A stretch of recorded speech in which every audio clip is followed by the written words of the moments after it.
मला वाटलंच डिस्टर्ब असणार तू, म्हणून भेटायला आले. आय एम ओके आत्या. कोणाला सांगतोयस तू? मला? डॉक्टर आहेस तू. आपला संबंध नाहीये कोर्टाशी कधीच. आयुष्यात लपून तू काहीच केलं नाहीस आणि आज एक लीगल केस लढतोयस, तेही घरात कुणालाही काही माहीत नसताना. मी तुला आज नाही ओळखत आहे. मनात काय चाललंय तुझ्या? आत्या, मी कुठल्याही परीक्षेला आई आणि आजीच्या आशीर्वादाशिवाय नाही गेलेलो. आज असं पहिल्यांदाच होतंय म्हणून. विक्रांत, आत्या अजून वेळ आहे. मी जातो आणि पाया पडतो दोघींच्या. आईचं ठीक आहे, मी आशीर्वाद देण्यासाठी तिला काही कारण नाही लागणार. पण आजीचं काय? आशीर्वादाचा हिशोब मागायला ती मागे पुढे पाहणार नाही. नाही, माझी आई आहे ती, म्हणूनच सांगते मी तुला. मला कळत नाहीये काय करू. वेळ बघ आता. या सगळ्याला खूप उशीर होईल, त्यापेक्षा नको आता विचार करूस तू. मला राहवत नाहीये. मी अजूनही सांगते, आजी नको, माझं ऐक तू. ठीक आहे आत्या, खूप बरं वाटलं तुझ्याशी बोलून. थँक्यू. थँक्स कसलं?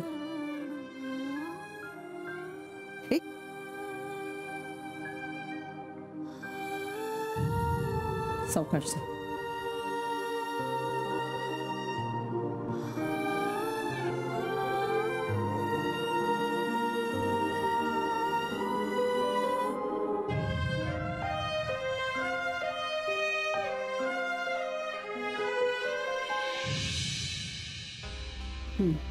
चला, दोघींनी डोळे मिटा आणि हात जोडा.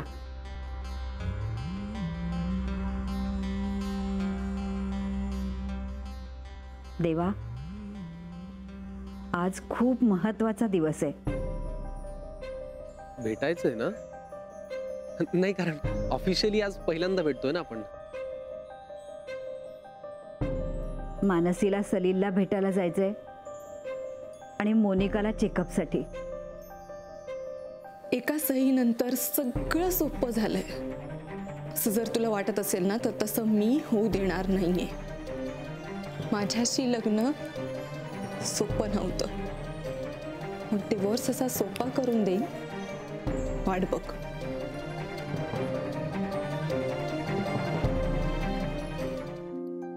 काय चांगलंय? तुम्हाला माहिती आहे तरी का आम्ही कशाबद्दल बोलतोय ते? तुम्ही इतकं बोलल्यानंतर मला कळणार नाही विषय काय. विक्रांत गप्प का, हाच विषय आहे ना. खरं तर तुम्ही असं गप्प बसणं त्याकडनं शिकलं पाहिजे. म्हणजे मानसीच्या लग्नाचं सिक्रेट हेच ना. हळू, कोणाला सांगायचं नाहीये. सगळ्यांना कळलंय. हे काय सांगताय? एकदा नानू मामाला कळलं म्हणजे अख्ख्या जगाला कळलं नाही का? सगळीकडे बोंब ठोकून त्यांनी बातमी सांगितलेली आहे. अहो, पण आम्ही त्यांना वेगळंच कारण सांगितलं होतं नाही का ग? हो, असेल ना, पण तो नानू मामा आहे, कळलं का? अलका, गीता, त्याला मामा बनवणं फक्त आम्हाला जमतं, तुम्हाला नाही जमणार ते. हे बघ, त्याला कळलं त्याचं काय नाही ग, पण चांगली बातमी अशी सगळीकडे पसरली ना. आता किती गोड मुलगी आहे मानसी. उद्या कोणाची नजर लागली तर वाईट तुम्हाला वाटेल, बाकी काही नाही. हे पाहता उगाच आम्हाला अपराधी वाटेल असं बोलू नका. नाही ग, तसं नाहीये. पण होतं कसं ना, आपण आनंदाने उत्साहाने बोलून जातो, पण वाईट घडायचं ते घडतच ना. नाही, म्हणजे असं घडायला नको होतं, बरोबर आहे, पण काय घडायचं ते घडतच ना. पुरे झालं, तुम्ही आता जा बघू. नाही, मी जाईन ग, पण विषय तसाच राहतो ना. गीता, आता ना आपण कुणाशी काही बोलायलाच नको. हो हो, पण हे म्हणाले तसं काही होणार नाही ना ग? नाही, काही नाही होणार बहिणी.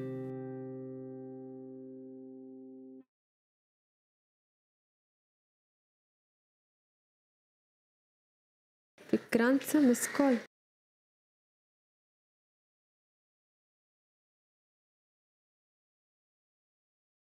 ताई तू एकटी नको जाऊस ना प्लीज. मग मी येते तुझ्या बरोबर. रिली सलीलला भेटायला नाही जायचंय? तसं नाहीये ग ताई. प्लीज माझ्या तब्येतीची ढाल करू नकोस मानसी. फाईन. तू सांगशील तिथे मी तुला ड्रॉप करते आणि पुढे जाते. फाईन. ओके. प्रीतम हॉटेल जवळ सोड मला. फाईन. निघायचं? हो.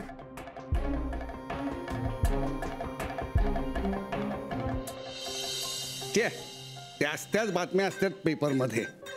अरे काही घडतच नाही जगात. हलके पुढं काय? नानू मामा तुम्ही पण ना. काय मी काय काही नाही. काही बोलत होतीस का? नाही म्हणजे काय हवंय काय तुम्हाला? पुढे काय म्हणजे काय? काय म्हणजे पुढं काय काय म्हणत काय होतात तुम्ही? काही नव्हतं म्हणत आम्ही. आणि आम्हाला काही म्हणायचं पण नाही. हलके तू चिडलेस का ग? नाही मी कशाला तुमच्यावर चिडू? तसं तुम्ही काही केलंय का? मी मुळात चिडायला कोणाला संधीच देत नाही. पण लोक म्हणतात नानू चिड काय संशयी आहे. काय रे विक्रांत अचानक आलास? काय झालं? विक्रांत काय रे? अरे सांग ना बाबा काय झालंय? काही नाही नानू मामा. म्हणजे झालं काहीच नाहीये. एक केस होती महत्वाची. आणि आई तुला माहितीये तुझा आशीर्वाद घेतल्याशिवाय मी अशा केसला जात नाही. म्हणून. विक्रांत काय रे? किती मोठा झालास ना तरी तसाच राहणार. याला म्हणतात संस्कार. काही काळजी करू नकोस. सगळं व्यवस्थित होणार. हा. आणि अरे माझा आशीर्वाद नेहमीच तुझ्या बरोबर असतो. तेवढ्यासाठी परत कशाला यायचं? बर मामांचे आशीर्वाद घे. नानू मामा कसली केस? नानू मामा आत्ताच म्हणालात ना कुणावर संशय घेत नाही म्हणून. मग नाही मी आपलं सहजच विचारलं. असो माझे खूप खूप आशीर्वाद आहेत बरं का तुला. येतो आई. वेड आहे. खरंच वेळ आहे.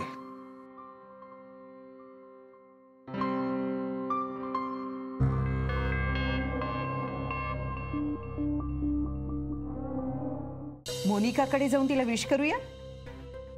आई तुमचं काय म्हणणं आहे? मी पण तयार आहे.